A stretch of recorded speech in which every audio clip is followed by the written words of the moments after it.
Alrighty. So, I didn't want to overwhelm anyone with too much Vampire Jenny, so we're going to do Time Traveler Jenny this time. There's some profanity, but that's about it. So basically, Jenny from maybe 2 days post Vecna battle. This is if she just wasn't a vampire, Eddie's still dead in this particular situation. So basically, 2 days post Vecna, Will came back, everybody came back, still bad time. Comes back to right before the Starcourt Mall opens, and here's how that goes down. Holy shit. Teleportation is one thing, but time travel is completely different. Dustin's still at camp. Fuck, I need to get Will.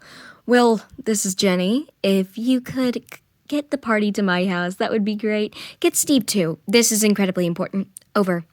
And then there's a time skip. So, hey, come on in. This is going to be weird. So, I'm from the future, spring of 86 to be exact.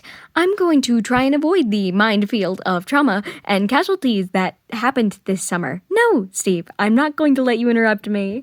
Starting off with the greatest threat that causes the flare to come back. The mall that's opening, cover for a Russian base. I'd prefer not dealing with Hopper being presumed dead, so we need to tell him as soon as possible. The way we prove it is when Dustin comes back late at night.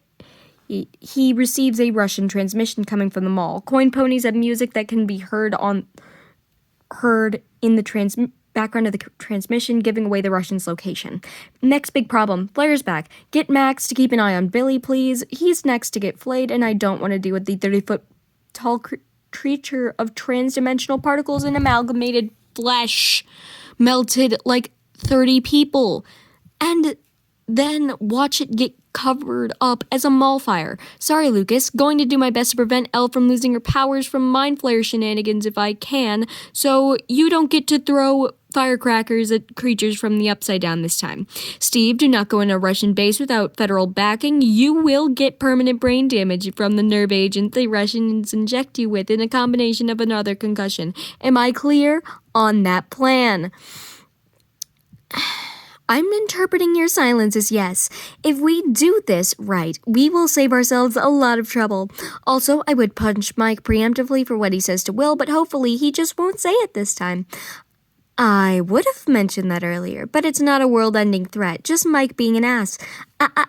No trying to defend yourself. I'm going to tell you exactly what not to say by quoting you. It's not my fault you don't like girls. See anything wrong with that statement? Oh, and that's not even the whole thing. When the flare caused the buyers in Elle to move to California, you called him twice, but wrote to Elle all the time. You third-wheeled him on his birthday and later said, I feel like my life started that night in the woods. Go check yourself before, or I will be throwing punches. Got it? Good.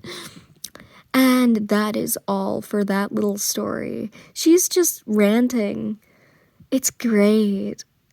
Like, no one gets to talk. It's just her being like, okay, here's what we're going to do so that we get less trauma this time around.